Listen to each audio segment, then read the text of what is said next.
Ok, deuxième sujet concerne toujours l'Église. Alors, on était à un sujet de l'Église la semaine passée, on a débuté cela.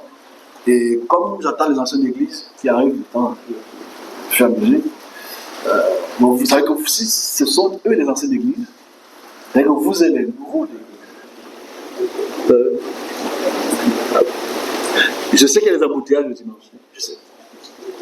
Je sais qu'il y a ces militarisés dans le ciel. Mais parlons de l'Église. Alors, je pense qu'aujourd'hui, dans la continuité de la chronologie messianique, pour lequel nous, en tant que serviteurs, nous, en tant que pasteurs, prophètes, etc., tout le nom qu'on peut bien s'attribuer, ce chronogramme est très vivant. Mais on vit une situation très grave. Comme je l'ai dit la semaine passée, que ça vient du pouvoir qu'on vous administre. Que ça vient du pouvoir qu'on vous administre. Que ça vient des prières qu'on fait pour vous. Que ce soit des prophéties qu'on fait pour vous, etc. On vit une situation très grave. Et je veux qu'on en parle un peu, une fois de plus. On continue. L'Église va très mal. Les serviteurs et nos églises vont très mal. Oui, c'est vrai, vous avez dansé pendant 3 ans avant d'arriver ici. Mais ça va très mal. Je prends un domaine très spécifique dans la continuité de ce que j'ai dit la semaine passée. Le Saint-Esprit. Saint-Esprit. Alors, je sais que vous avez tous le Saint-Esprit, je suppose, et que vous êtes ivres du Saint-Esprit. Je veux qu'on parle du Saint-Esprit et l'Église. Par définition, hagios veut dire saint en grec. Sanctus, hagios veut dire saint, pardon. Et esprit, c'est pneuma. Mon Esprit Saint fait partie de nos notions. Même les ésotériques adorent le côté esprit. Nous sommes tous supposés être des êtres spirituels. Mais nous sommes faits de chair. Comme les chrétiens bien dit, et je ne suis pas, la chair est faible. Mais l'esprit va te vivifier. L'esprit. L'Esprit Saint, pour moi, j'introduis ça une fois pour que ça puisse décourager ceux qui vont écouter les prochaines minutes. L'Esprit Saint, c'est la plus grosse arnaque du serviteur. C'est la plus grosse arnaque du serviteur. Et je vais entrer dans certains détails pour qu'on se comprenne. Alors je sais, pour les chrétiens qui sont venus aujourd'hui, vous avez été libres, il ne pleut pas très fort. Vous pouvez... Il y a le portable là derrière, tout ce qui est... Parce que je vais dire, ça va un peu déranger. Parce que l'Esprit Saint, c'est la plus grosse arnaque. Inventée par Paul. Je veux dire, inventée par l'idéologie inventée par Paul. Démocratisée par l'Église catholique. Et rendue très populaire par les pasteurs de réveil. Donc, l'Esprit Saint. L'Esprit Saint est supposé avoir une caractéristique. Dans son historicité, quand on parle dans le côté hébraïsant, quand on parle de Kadosh, qui veut dire saint ou sainteté, dans l'interprétation, qui est absolument fausse, parce que Kadosh, c'est une divinité. Kadosh, ou Kitsu, c'est une divinité, c'est Asherah. Ce n'est pas un débat, c'est un fait. Dans l'imposition des mains que M. Moïse fait comment il s'appelle, Josué, il fait ce qu'on appelle un shmicha. Le shmicha, c'est l'imposition de main pour recevoir l'esprit de elle. Bibliquement, quand on voit ça dans les Nombres, quand on voit ça dans Deutéronome, on est très fiers de voir que 70 des anciens qui ne sont pas encore là ont reçu l'esprit Saint. Cette notion continue dans Ésaïe, quand on voit un vieillard assis sur le trône et on dit Kadosh, Kadosh, Kadosh, Saint, Saint, Saint, est ton nom, etc. Mais l'apothéose, même si elle vient de Joël, vient dans les Écritures de Jean, où on dit l'Esprit Saint, quand elle viendra, elle vous apprendra toutes choses et vous guidera dans toutes choses. C'est important. Donc, l'Esprit Saint, malheureusement, heureusement, a un rôle supposé être de guide, de mettre dans le sens de t'apprendre les choses.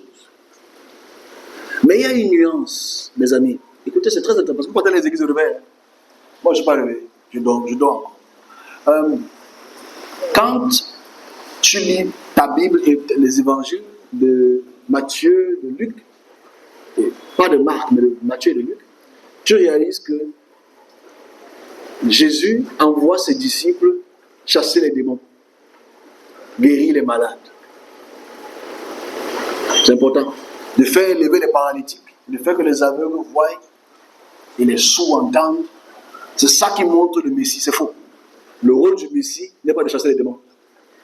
Le rôle du Messie, clair, bibliquement, quand tu prends l'Ancien Testament, c'est pas de chasser les démons. Ça, c'est une réforme. Parce qu'en fait, je pense que la plupart de vous, quand vous lisez la Bible, vous lisez la Bible pour le mariage. Vous ne lisez pas la Bible pour la connaissance.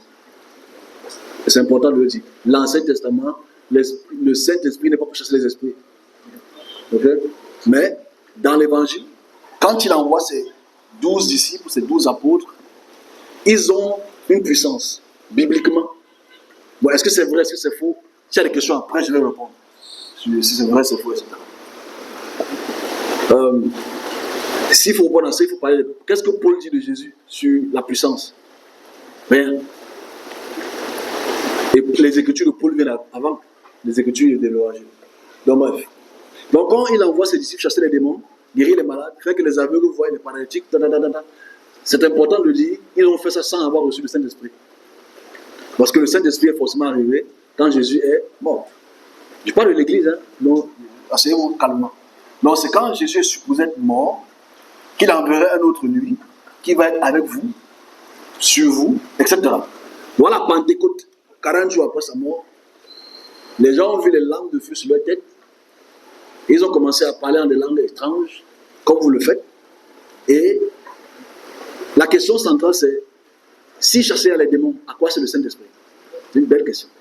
Si chasser les esprits, comme les disciples ont fait, à quoi c'est le Saint-Esprit?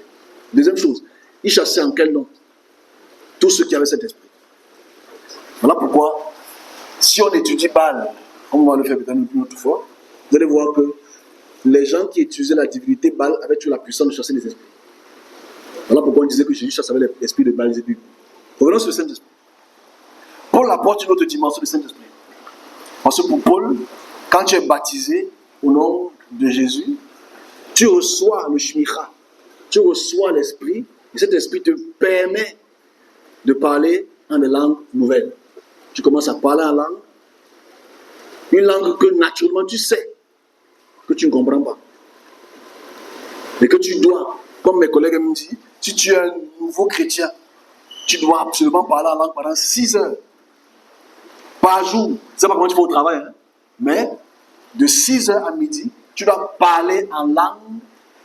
C'est ça qui démontre que tu es un enfant de Dieu. Donc, si tu parles en langue ici, je t'invite à m'aider à comprendre ce que tu vas me dire.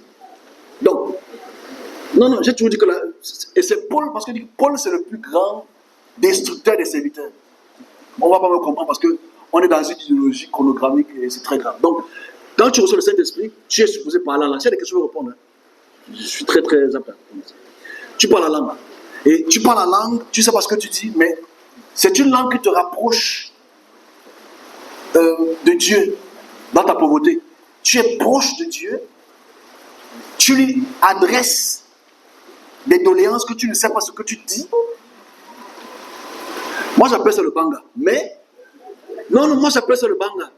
Parce qu'en fait, pour les gens qui s'asseyent, tu imagines, parce que je sors de là pour donner les dérives du service. On a de dériver. On dérive totalement. Et je vais expliquer l'origine de cette glossolie. On appelle ça la glossolie. Je vais expliquer ça ici une fois. Les chrétiens qui sont là, attention à la ceinture, hein, c'est pas grave, c'est fini bientôt.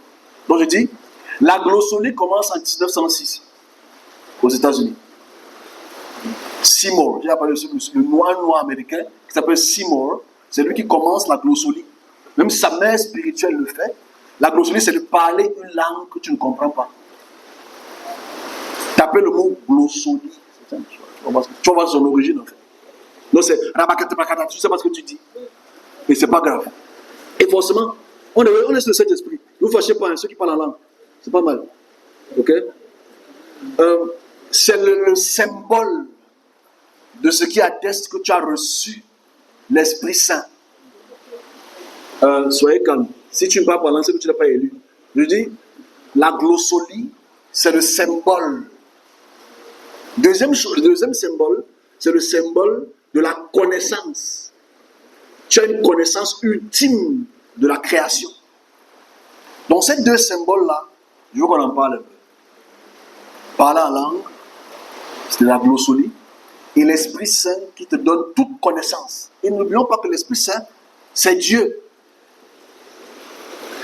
Bon, je vais être gentil. C'est supposé être Dieu qui s'adresse à toi dans une entrée directe. Donc, pour maintenir sa quintessence et sa connexion 5G avec Dieu, il faut que tu passes par ce baptême qui te donne ce Saint-Esprit, pas en forme d'oiseau, hein, en forme de flamme. Il faut choisir. Et que tu commences donc à faire cette glossolie-là. Et si tu ne peux pas le faire, on peut t'enseigner comment le faire. Tu tournes la gauche à droite, tu tournes la langue à gauche, tu tournes la langue à droite. Et tu y vas. Si ça ne vient pas, fais ce que ton voisin fait. Le vrai problème ici, c'est donc 500 millions de pentecôtistes avec des serviteurs dits de Dieu dedans font la glossolie. Sont dans cette glossolie. 500 millions de chrétiens ont la révélation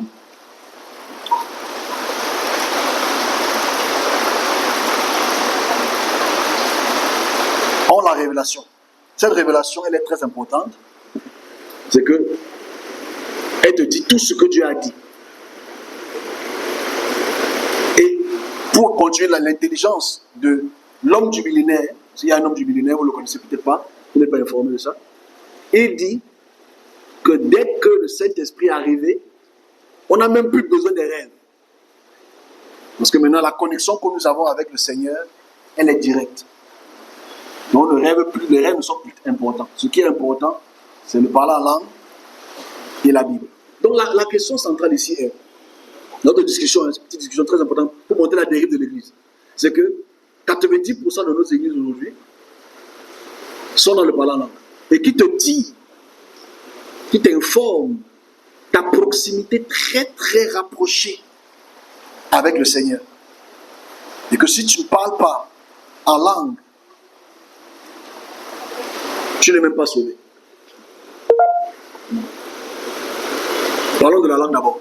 J'ai plusieurs fois expliqué ça ici, que le parler en langue, c'est la chose la plus stupide que les serviteurs peuvent faire. Dieu ou le Créateur nous a donné une intelligence pour que nous puissions communiquer. Le but de la langue qui a été créée pour les animaux par la langue. Enfin, les animaux parlent leur langue. Tu vois le chat et le chat, ils font miaou, ils se comprennent. Le chien et le chien font aou, ils se comprennent. La chouette et le chouet se regardent, ils se comprennent. Le lézard et la lézarette, quand ils se regardent, ils se comprennent. Les esprits des villages et toi, ils te parlent à ta langue natale.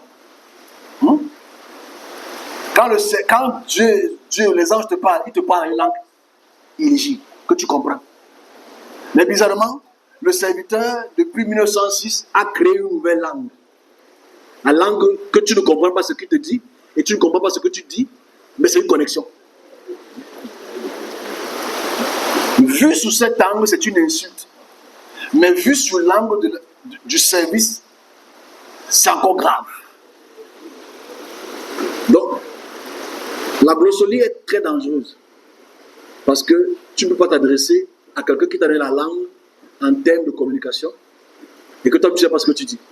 Et je m'adresse à ceux qui parlent encore langue ici et qui partent aux prières de vendredi soir. Enfin, et que ton voisin parle la langue, ta voisine parle la langue, elle est comme ça là. Et que tu la regardes, tu regardes le gars à gauche, tu regardes la fille à droite, le pasteur te regarde comme ça là. Ok, let's go. Toi si je commence à envoyer, je pense que l'église a été de se perdre. Mais le plus important, qui démontre encore la perdition de l'église, en grand, parce que le parler en langue, c'est une insulte. C'est une insulte pour le Créateur. C'est une insulte même pour les anges. C'est une insulte. Parce que tout ange te parle à un langage illisible. Tu comprends? Les anges ne parlent pas en langue. Je mets à défi quiconque comme serviteur qui va le dire. Si tu le disais que tu mens à tes fidèles. Parce qu'il va te dire une chose que tu communiques à la population. Imagine-moi, peut-être on doit me dire une chose pour le Cameroun. Il me dit, Rabakapatekete, Rebekapatapata. Il dit, wow, the way you talk now. Je ne comprends pas ce que tu dis. Je dis, mais tu parles de quoi? Il dit, mais tu comprends, Rabakakaka, Rebekapatapata. Je dis, oh, ma frère. Pourquoi tu ne me parles pas seulement en français ou en anglais? Pourquoi tu veux compliquer les choses? Et tu réalises que de plus en plus, on veut montrer la complexité de la communication entre le divin ou le spirituel et nous. Les gens qui veulent absolument démontrer cela, c'est parce que les gens n'entendent plus. Donc le plus on n'entend plus, de plus on ne parle plus, de plus on veut montrer qu'on parle. Donc on voudrait que tu parles pendant 6 heures sans savoir ce que tu dis. À quelqu'un que tu ne connais pas, que tu ne vois pas, que tu ne sais même pas où il est. Mais quand tu te mets à jouer dès 6 heures du matin, break it in Lord, break it in tongues. Tu commences. Tu commences. Ta tête même tout, tu bois l'eau glacée, ça repart, tu commences, tu continues. Mais cérébralement, c'est important de voir que c'est une construction idéologique. Mais ce qui est pire, et je m'arrête là, après, je prendrai des questions sur ça, parce que c'est ça que les gens sont un peu donnés sur le Saint-Esprit. C'est que le Saint-Esprit est supposé nous donner la vérité. Il est supposé donner la vérité. On a un seul Dieu, entre guillemets, et c'est lui qui est le médiateur entre lui-même et lui-même. Parce que Jésus, c'est Dieu, et Dieu, c'est Jésus. Mais Jésus, c'est le médiateur entre lui et Dieu. Okay? C'est une équation assez compliquée, mais prends comme ça. Donc, comme c'est le médiateur, et que c'est lui qui est en nous, à travers le Saint-Esprit, naturellement, qu'est-ce qui devait être l'équation la plus facile à comprendre? C'est que si le Saint-Esprit me parle, il doit te dire la même chose. Peut-être d'une autre manière, mais là, comme si il dit le bonbon est rouge, il va te dire de l'autre côté, rouge est le bonbon. Ok, ça veut dire le Saint-Esprit doit dire la même chose à tous les serviteurs unanimement. C'est de là que donc vient le vrai problème. Du fait que nous sommes en perdition et en déperdition. Ok. Si nous sommes unanimes, ok? Si nous sommes unanimes, nous devons comprendre que les expressions que nous recevons devraient être unanimes, devraient être unilatérales. Et aujourd'hui donc, surtout pour les plus parleurs en langue des 4 coins du monde, ça m'attriste de le dire, on vous fait honte. Bon, peut-être vous n'avez pas honte de vos pasteurs, mais moi j'ai honte de mes collègues. Ils n'ont pas honte d'eux-mêmes. Nous arrivons à une période très sensible, septembre, très sensible pour les bouleversements du monde. Et unanimement, on a reçu des directives du Saint-Esprit, entre guillemets, et on doit s'asseoir ensemble, on devrait s'asseoir ensemble, et de se dire, qu'est-ce que tu as reçu? Qu'est-ce que tu as reçu? Qu'est-ce que tu as reçu? Qu'est-ce que tu as reçu? Et si on a le même Saint-Esprit, parce qu'on a été baptisé par qui que ce soit, on doit avoir le même message. Alors, vous devez remarquer quand même quelque chose de très intéressant depuis 2023, pour l'Église. C'est la fin du monde. Unanimement, les serviteurs disent que le monde arrive à la fin. Tous les serviteurs sont dedans. Bon, à part 2 ou 3, moi y compris, et d'autres serviteurs qui me suivent bêtement. Le Saint-Esprit a dit, je dis ce qu'ils ont dit. Bon, le Saint-Esprit ne me parle pas. Okay? Je n'ai pas le temps pour l'écouter. Le Saint-Esprit a dit, et ça doit nous interroger, même si je fais ça en blague. Le Saint-Esprit nous a instruit la fin du monde, le retour du Christ, l'Armageddon, la destruction du monde, etc. Et ce que vous attendez le plus, l'enlèvement. Le Saint-Esprit l'a unanimement dit à chaque serviteur, selon ce qu'ils disent, parce qu'il ne doit pas mentir. La question est, bibliquement, il est écrit dans Matthieu chapitre 25, je pense, Matthieu 22 ou 25 entre les deux, qu'on ne connaît ni l'heure, vous connaissez, ni l'heure ni le jour. On connaît quand même l'année. On se comprend? Oui, non, c'est très sérieux. On ne connaît ni l'heure ni le jour, mais on connaît l'année. Donc, unanimement, les serviteurs, je dis ça parce que je veux regarder cette vidéo, c'est encore une fois de plus. Unanimement, le Saint-Esprit nous a instruit cela. De cette chronologie qui s'arrête de 2026 à 2029. Donc, ça veut dire, pour les serviteurs de l'Afrique australe, c'est 2025. Dès septembre. Pour la chronologie de l'Afrique de l'Ouest, c'est 2027.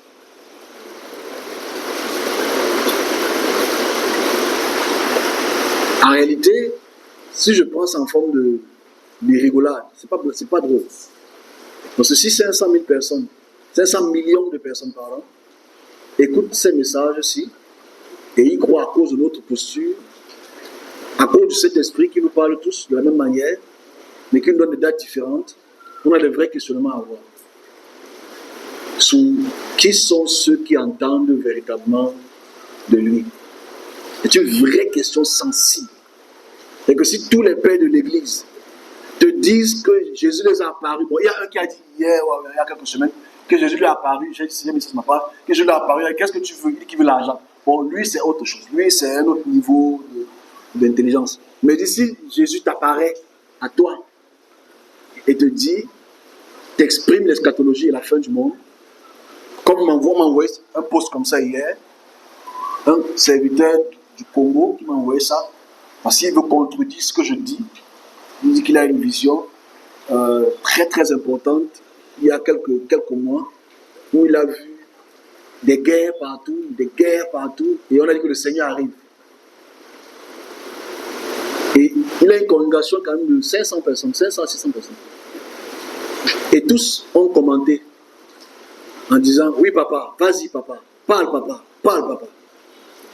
Et forcément, ces 500 personnes, forcément, ils croient. C'est pas mauvais de croire à ce que le serviteur de Dieu dit. Certains ont des églises de près de 100 millions de pasteurs. 100 millions de pasteurs. C'est le seul en Afrique qui peut le faire. Il est à Johannesburg, en même temps, il est aussi en Nigeria. Lui, c'est 2029. Je vais insister, vous pouvez me comprendre, c'est que si il savait, je vais le répéter jusqu'à la fin, toute l'année, c'est la juste le dit. L'année prochaine, on passe à autre chose, certainement. S'il savait que 2026 passe, il y a la Coupe du Monde, 2027 arrive, il n'y a rien. Comment vous allez nous regarder? Parce que nous sommes supposés être les médiateurs, les communicateurs. Voilà pourquoi je dis, le Saint-Esprit est la plus grosse idiotie du service. Parce qu'elle est supposée nous informer, mais nous donne des messages différents.